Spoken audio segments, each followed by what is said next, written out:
जो topic discuss कर रहे हैं अपने चैनल मीडिया स्पेक्ट्रम पे, आप सब जानते हैं कि आपको यहाँ पे आरएसी से रिलेटेड एनसीबीटी कोर्स में जो आरएसी ट्रेड है हमारा आईटीआई में, उसके रिलेटेड आपको वीडियो मिलती है।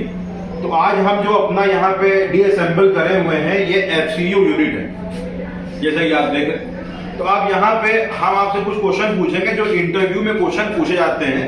तो आप ये बताइए कि एफसीयू हो गया या एएचयू हो गया, सबसे ज्यादा इंटरव्यू में क्वेश्चन पूछे जाते हैं, पुटअप किए जाते हैं चिलर से, एफसीयू से, एएचयू से, तो कूलिंग टावर से। तो जहां पे एचवीसी प्लांट का एक सिस्टम रखा हुआ है, इक्विपमेंट रखा हुआ है जिसका नाम है क्या, एफसीयू। एफसीयू का फुल फॉर्म आप बताएंगे भाई? तुम बताओ भाई, एफसीयू का फुल फॉर्म बताओ, तुम बताओ सर बताएं? हाँ बताओ भाई। Fan coil unit. Fan coil unit. अब ये फैन कॉइल यूनिट, बहुत very good. Fan coil unit क्यों बताया गया, यहाँ के पास आके दिखाइए। फैन कॉइल यूनिट क्यों कहा गया इसको, बता। ये फैन लगा हुआ होता है ब्लोअर, ये कॉइल होता है, ये इसको पूरा यूनिट असेंबल कर देंगे, ये यूनिट हो जाएगी। तो ये बता सकते हैं ये कौन सा ब्लोवर है? ये सेंट्रीफ्यूगल ब्लोवर क्यों है, बताओ भाई। बाहर से सेट करके सामने टिक रहा है। सेंट्रीफ्यूगल इस्तेमाल है ये 90 डिग्री पे, क्योंकि ये 90 डिग्री से ये इधर से एयर फेंक रहेगा और इधर शक कर रहा है, तो ये 90 डिग्री पे। बिल्कुल सही, बहुत सही। अब ये बताइए आप कि ये इस कॉइल में क्या है? वाटर आएगा। वाटर आएगा, सेकेंडरी रेफ्रिजरेंट आएगा। सेकेंडरी रेफ्रिजरेंट आएगा, बिल्कुल सही बात। तो सेकेंडरी रेफ्रिजरेंट जो आएगा, ये कौन सी विधि है, कौन सा प्रोसेस हो जाएगा? तो इसको पहले चिलर में इसको गैस से पानी ठंडा करेंगे, पानी इसमें भेजा जाएगा, चिल्ड वाटर से भेजा जाएगा। चिल्ड वाटर, जो चिल्ड वाटर से भेजा जाएगा, तो ये कौन सा एक्सपेंशन हो गया? ये कौन सा एक्सपेंशन कहलाएगा? सेकेंडरी। ये कौन सा एक्सपेंशन कहलाएगा, डायरेक्ट इनडायरेक्ट? इनडायरेक्ट कहलाएगा, बिल्कुल सही, बिल्कुल सही। ये इनडायरेक्ट एक्सपेंशन कहलाएगा। तो इस तरह से इसमें एफसीयू में यहाँ पे क्वेश्चन पुटअप किए जाएंगे।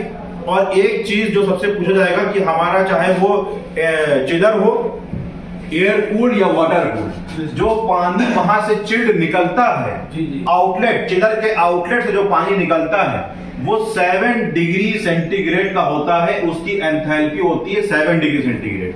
समझ बात आ रही है? तो 7 डिग्री सेंटीग्रेड की एंथैल्पी का वाटर वहां से आउटलेट से निकलता है, जो चिलर से निकलेगा।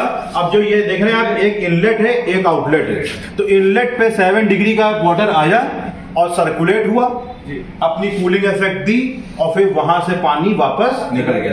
अब यहाँ पे जो पानी को चिलर से लेगा वो कौन होगा, chilled water pump. Chilled water pump. अब ये बताइए, ये इसमें क्या है, ये कौन सा फिल्टर है? ये फिल्टर का काम करता है सर। ये एयर को फिल्टर करेगा, यानी सिर्फ इसमें से डस्ट को रिमूव करेगा, एयर में से डस्ट को हमारा रिमूव करेगा। तो ये हमारी हो गई फैन कॉइल यूनिट। और फैन कॉइल यूनिट में क्या क्या है, ब्लोवर मोटर है, हमारा कूलिंग कॉइल है, और हमारा फिल्टर है। ये आईटीआई में 3 ये क्वेश्चन पूछा जाएगा। तो इसमें आप बताएंगे खाली 3 इसमें यूनिट है हमारे पास। एक कूलिंग कॉइल है, एक मोटर ब्लोवर है, और एक हमारा क्या है, प्री फिल्टर है। इस तरह से क्वेश्चन इसमें पुटअप किए जाएंगे इंटरव्यू बेसिस पे और एग्जाम बेसिस पे। तो यहाँ पे ये ब्लोवर लगा हुआ है, आप देख रहे हैं जो ब्लोवर लगा हुआ है। तो ये ब्लोवर जो है, यहाँ पे ब्लोवर कूलिंग कॉइल के पीछे लगा हुआ है।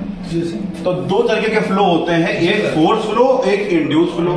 तो फोर्स फ्लो क्या हो रहा है कि जो कूलिंग कॉइल के पीछे हमारा ब्लोवर लगा हुआ है, तो फोर्सली हवा आगे जा रही है और इस पे टकरा के वापस आगे निकल रही है, यानी सेंसिबल कूलिंग हो रही है। फोर्स कन्वेक्शन मेथड से सेंसिबल कूलिंग हमको मिल रही है।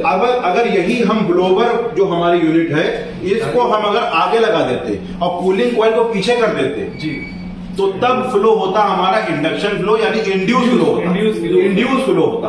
तो ये दोनों फ्लो भी यहाँ फैन कॉइल यूनिट में बहुत ही ज्यादा इंपॉर्टेंट है। ठीक है, ये पूरी हमने आप वीडियो कोशिश करी, आपके इंटरव्यू बेसिस पे जो क्वेश्चन होते हैं, एग्जाम बेसिस पे जो क्वेश्चन होते हैं, वो हमने यहाँ बताने की कोशिश की। Okay, thank you.